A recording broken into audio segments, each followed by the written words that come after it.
아멘.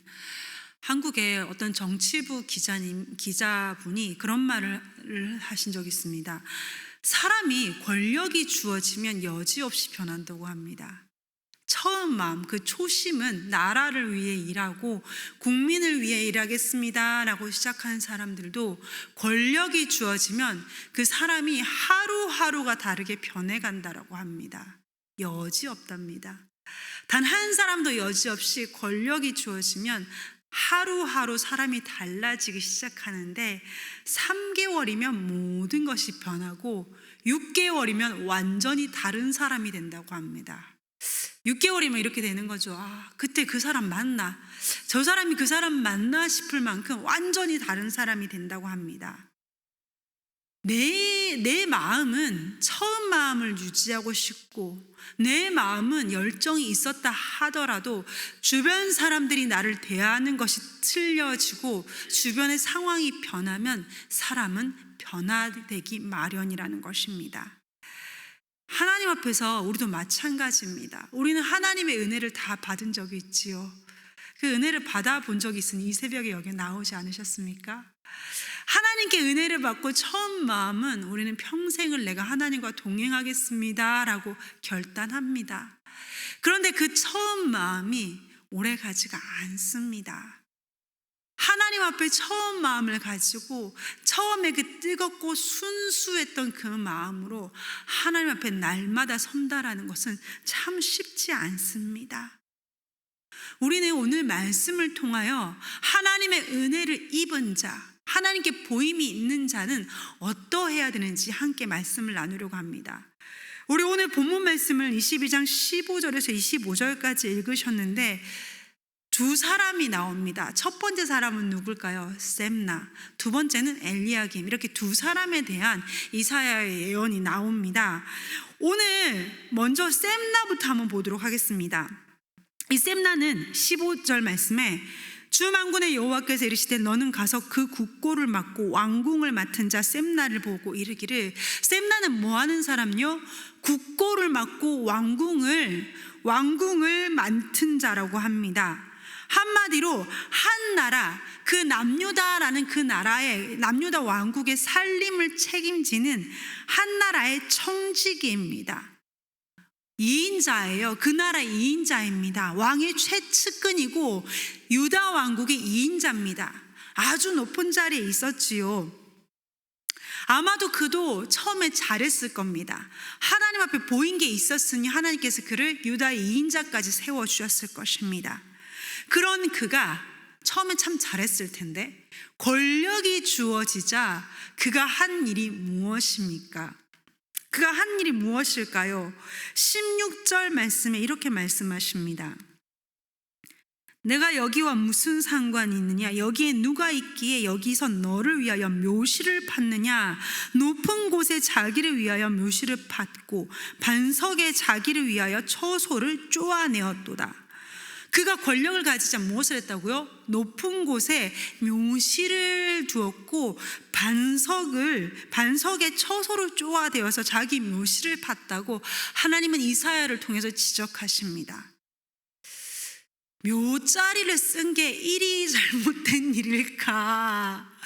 자기 장례 미리 준비할 수 있지 생각하실 텐데 이 이스라엘의 장례 문화를 조금 아셔야 됩니다. 우리는 옛날에 한국은 어떻게 매장했죠. 땅을 파고 매장을 냈는데 이스라엘은 어떻게 해요?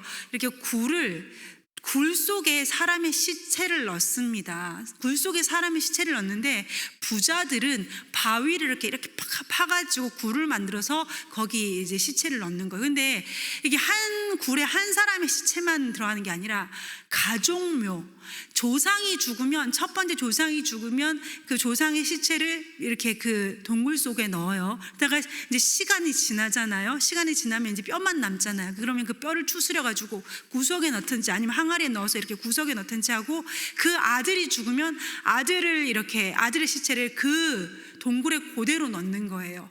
이해가 가시죠? 가족의 묘의 동굴이라는 거예요. 되게 경제적인 것 같지 않아요? 땅덩어리도 좁은데 그죠? 경제적이죠. 한 동굴에 그 자손 대대로 그 동굴을 쓰는 거예요.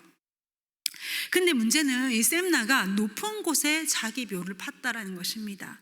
이 높은 곳이 도대체 어디기에, 높은 곳이 어디기에, 힌트는, 그 높은 곳에 대한 힌트는 역대하 36장 33절에 나옵니다. 집에 가서 찾아보세요. 역대하 36장 33절에 이렇게 말씀합니다.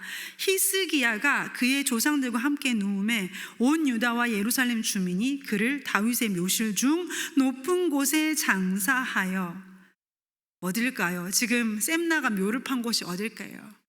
다윗의 자손의 묘실 중 높은 곳에 히스기야가 나중에 장사가 된다고 했는데, 이 셈나가 어디에 자기 묘를 팠겠습니까? 왕가의 무덤입니다. 다윗의 왕가의 무덤에 자기의 묘를 팠다라는 거예요. 하나님은 다 아세요, 진짜. 이 사람이 백주 대낮에 이걸 했겠습니까? 아마 남몰래 했을 거예요. 그런데 그 사람의 그 의도까지, 숨어서 한 일과 사람의 의도까지 하나님은 정확히 간파하시더라는 것입니다. 왕가의 무덤에 자신의 묘실을 판 셈나의 의도는 무엇이었겠습니까? 그는 권력의 핵심에 들어가고 싶었던 거예요. 다윗의 집안의 핵심에 들어가고 싶었고, 다윗의 왕가의 핵심에 들어가고 싶었던 인물입니다. 하나님께서 내게 맡기신 그 직분, 어찌하여 나 같은 것에게 이 한 나라에, 이 유다의 청지기로 삼아 주셨을꼬. 하나님께서 나한테 맡겨주신 그 직분에 감사하여 충성된 모습으로 끝까지 나아가야 될 사람이 다른 것에 눈을 돌리기 시작하여 내가 저 권력의 핵심에 들어가리라, 내가 다윗의 왕가의 핵심의 자리에 들어가리라. 어떻게 될까요? 하나님께 버림받겠지요, 당연히. 하나님께서 그에게 뭐라고 말씀하십니까? 그래서 하나님께서 그렇게 말씀하시죠. 셈나야, 네가 도대체 무슨 상관이 있기에 다윗의 왕가의 묘실을 파느냐? 여기에 네 조상 중 누가 있기에 여기에 묘실을 파고 다윗의 왕가에 네 묘자리를 마련하느냐?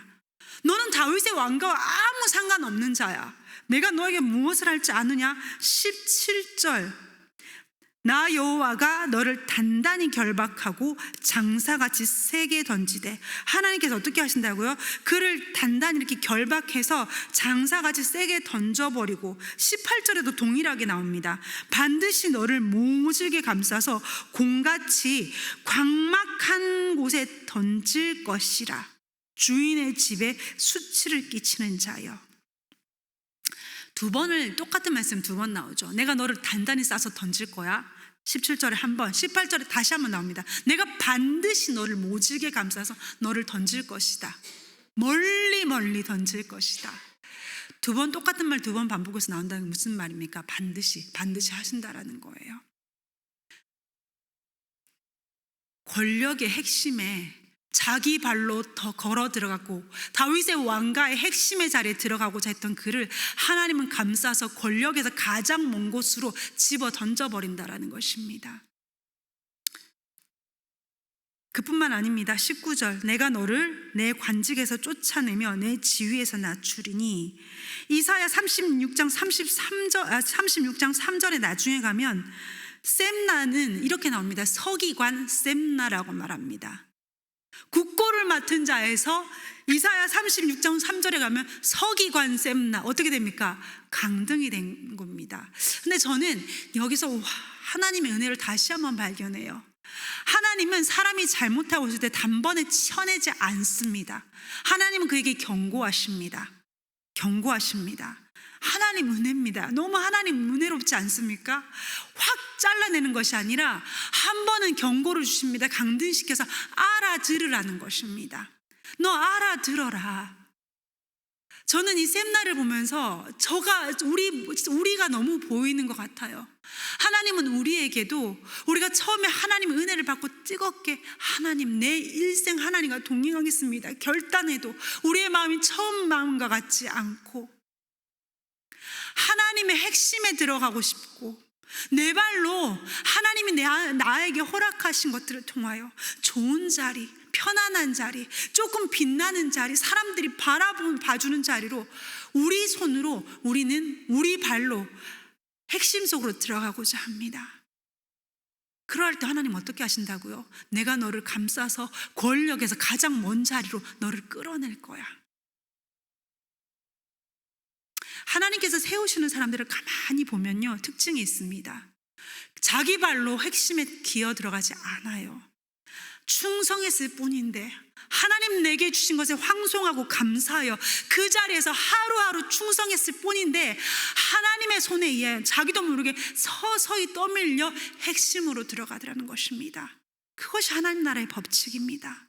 내 발로 그 핵심에 걸어 들어가는 자들은 하나님께서 단단히 싸서 권력의 핵심, 중요한 자리에서 핵심, 하나님 나라의 핵심에서 멀리 떨어뜨려 버리십니다.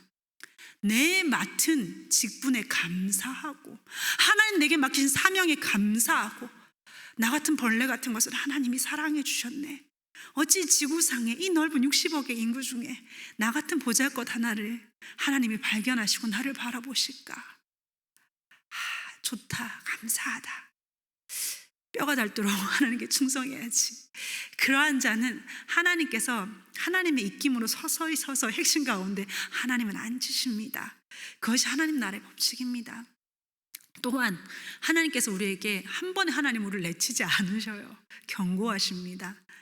샘나에게 한 번 더 은혜를 베푸신 하나님은 항상 우리에게 한 번 더 내가 기회를 줄게. 마음 돌이켜. 한 번 더 내가 너에게 기회 줄 테니까 이거 사인이잖아. 알아들어. 돌이켜. 하나님께서 우리에게 하시는 경고, 하나님께서 우리에게 주시는 사인 앞에 민감하게 반응할 수 있기를 원합니다. 자, 그러면 이번에 다음 사람 한번 보겠습니다. 누굽니까? 엘리야김입니다.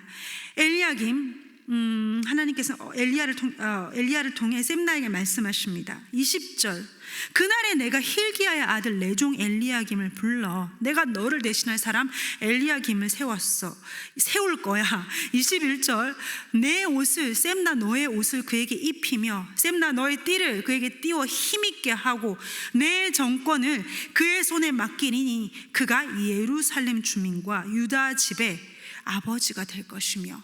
셈나의 권력이 누구에게로 넘어간다고요? 엘리야김입니다. 하나님은 엄청난 권력과 은혜를 그에게 베푸십니다. 아마도 그는 하나님 앞에 보인 게 있는 사람이었을 것입니다. 하나님 앞에 보인 게 있으니 그 자리까지 인도하시죠. 하나님 앞에 보인 게 있으니 하나님은 엘리야김을 높여주시고 그에게 전폭적인 권력과 은혜를 부어주십니다. 그리고 엘리야김은 그 역시 그만한 그릇이 되었던 사람입니다. 그가 어떤 역할을 합니까? 백성의 아버지의 역할을 감당한다라는 것입니다. 국민들의 살림을 돌보고 국민들을 살 수 있도록 이렇게 서포트를 해주고 백성의 아버지, 나라의 아버지로서의 역할을 감당합니다. 23절, 그는 또 어떠한 일을 했을까요?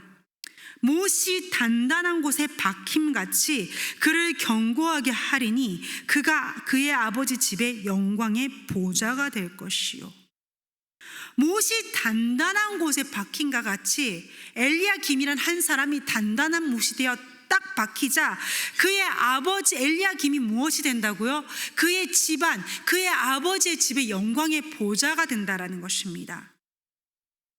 그의 아버지 집의 모든 영광이 그의 위에 걸리리라. 우리가 못을 딱 받고 그 위에서 옷을 걸거나 그렇게 하잖아요. 그거와 같이 엘리야김이라는 사람이 한 사람이 단단하게 딱 박히니까 그 위에 뭐가 걸린다라는 거예요? 그의 집안 사람들의 영광이 그를 통하여 하나하나 걸린다라는 거예요.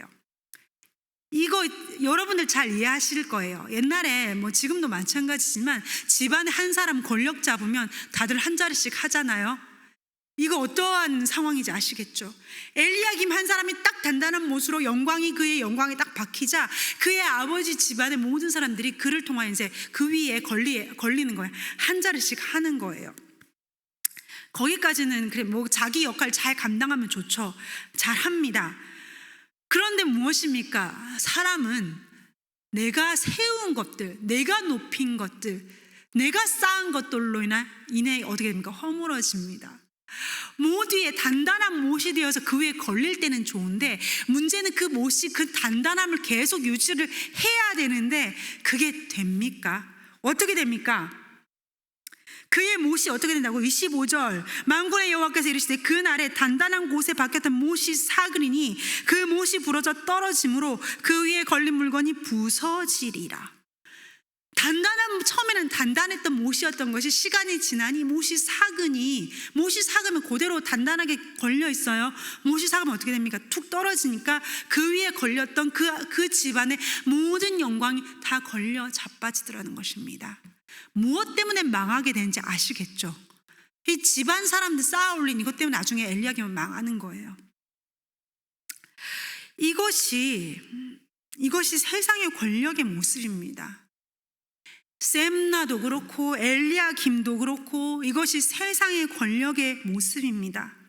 권력의 핵심을 향해 자기 발로 걸어가고 자기 발로 기어 들어가서 그걸 비집고 권력의 핵심, 다윗의 왕가의 핵심에 들어가리라 하다가 어찌 됩니까? 하나님께서 공같이 쌓아서 권력에서 가장 먼 자리로 하나님은 던져버리시고, 또 어떻게 돼요? 자기 권력을 일가 친척에게 나누어 주고 그 권력을 누리다가 그것으로 인해 무너지는 지도자. 세상의 모든 지도자들이 이와 같지 않습니까? 그들도 처음 시작은 분명히 좋았을 것입니다. 하나님께 보인 것이 있으니 그 자리까지 올라갔겠지요.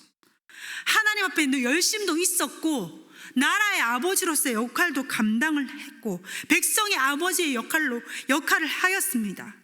그런데 문제는 무엇입니까? 우리가 항상 기억해야 될 것은 내가 과거에 받은 나의 은혜가 나의 현재를 보장해 주지 않는다라는 것입니다. 내가 옛날에 하나님께 뜨겁게 은혜 받아서 내가 그때 하나님 앞에 이것도 했었지 그때 내가 이러한 마음이었지, 그 과거의 은혜가 현재의 나를 지탱해 주지 않는다라는 것입니다. 한때는 단단히 박혔던 그 못이 시간이 지나면 어떻게 돼요? 삭아버린다라는 것입니다. 그러면 내가 끝까지 단단한 못이 되어서 하나님 앞에 서는 날까지, 내가 죽는 그날까지, 하나님 앞에 내가 나아가는 그날까지 단단한 못이 되려면, 단단한 못처럼 하나님 앞에 잘 걸려 있으려면, 잘 세워져 있으려면 나에게 무엇이 필요합니까? 오늘 내가 살아갈 수 있는 오늘의 은혜가 필요합니다. 오늘의 은혜가 필요해요. 어제 받은 은혜, 10년 전의 은혜를 울고 먹는 것이 아니라 오늘을 살기 위한 은혜. 요즘 시대가 얼마나 악합니까? 가만히 있어도 등 떠밀려서, 가만히 있어도 무슨 그거 있죠? 그거 뭐예요? 그 전동 레일 탄 것처럼 가만히 있어도 죄 속으로 빨려 들어가는 것이 약한 시대에, 우리가 이 시대를 살아남으려면 오늘의 은혜가 우리에겐 필요합니다. 오늘 이 은혜를 받았으면 내일의 은혜가 필요하고, 우리는 날마다 강력한 성령의 기름 부심이 있어야 합니다. 그래야지 우리는 이 시대를 돌파할 수가 있습니다. 우리는 과거에 하나님께서 내게 부어주신 그 은혜에 만족하다가 사가져서 떨어져 버리는 못이 아닌 오늘 나에게 주신 하나님의 은혜로, 오늘 나에게 하나님 망치질을 딱딱딱, 은혜의 망치질을 딱딱딱 하셔서 단단하게 박힌 못인데요, 하나님 앞에 서 있는 우리가 되기를 간절히 원합니다. 또 한 가지는 이 세상의 지도자들은 답이 없습니다. 이 셈나도 그랬고 엘리야김도 그랬지만, 이거는 비단 2000년 전의 지도자뿐만이 아니라 우리 선거 때마다 계속 하시는 말씀들이 있습니다. 뭐예요? 뽑을 사람이 없는 거예요. 이게 사람이 뽑을 사람이 없는 거예요. 미국의 대통령 선거도 그랬고 한국의 대통령 선거도 그렇고, 이게 비단 미국, 한국뿐만 아니라 전 세계 지도자들의 수준이 하락이 돼 있어요.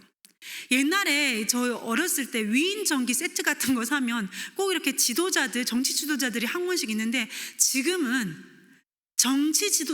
그 위인 전기 들어갈 정치 지도자가 없지 않습니까? 정치 지도자들, 나라의 지도자들, 민족, 백성의 지도자들의 수준이 굉장히 타락이 돼 있습니다. 이거는 왜 이렇게 사람이 없어? 이리 사람이 없나가 아니라, 지도자는 전체 백성의 수준을 반영하는 것입니다. 지도자가 썩었고 지도자의 질이 떨어졌다는 건 뭐예요? 전체적인 백성의 질이, 백성이 다 거만만큼 딱 타락했다라는 거예요. 앞으로 더 할 거예요. 아마 다음번 대통령 선거나 다음번 지도자를 뽑을 때는 더 기가 막힐 거예요. 진짜 뽑을 사람 없네. 왜? 전반적인 백성과 민족과 나라의 수준과 도덕성과 다 타락했기 때문에 더 이상 좋은 지도자가 나올 수가 없습니다. 이 세상의 지도자는 우리가 믿고 따를 만한 지도자가 없습니다. 우리가 따를 지도자는 누구입니까? 우리가 따를 유일하신 지도자는 누구십니까? 예수 그리스도. 앞에서도 보셨다시피 다윗의 왕가에 자기 면합하고 자기의 영광을 위해 자기 가족들의 한 자리씩 꿰어차는 그러한 지도자들을 우리는 따를 수가 없습니다. 이 세상의 어떠한 지도자도 백성을 위해서 살을 찢고 피를 흘리는 지도자는 없습니다. 이 세상의 어떠한 지도자도 백성을 위해 수치를 감당하는 지도자는 없습니다. 그러나 우리의 유일한 지도자이신 예수 그리스도는 우리가 아직 죄인 되었을 때, 우리가 아직 예수님을 거부할 때, 우리가 아직 예수님을 받아들이지 못할 때에 그 무지렁이 같은 자기 백성을 위하여 몸을 찢고 피를 흘리고 살을 찢고 수치를 감당하시고 죽음의 쓴잔을 감당하셨습니다. 그분이 우리의 지도자이십니다. 우리가 유일하게 따를 그 예수님, 우리가 따를 그 유일한 지도자, 그분은 우리의 손을 꼭 붙잡고 하나님 나라에 이르는 그날까지, 아니 하나님 나라에 이르러서도 우리와 영원히 함께 하실 지도자입니다. 그 한 분, 나의 진정한 지도자 되신 예수 그리스도 바라보고 오늘의 은혜를 간구하며, 오늘의 은혜를 하나님 앞에 간절히 간구하며 단단히 박힌 못처럼 하나님 앞에 서는 그날까지 나아가는 저와 여러분 되기를 간절히 원합니다.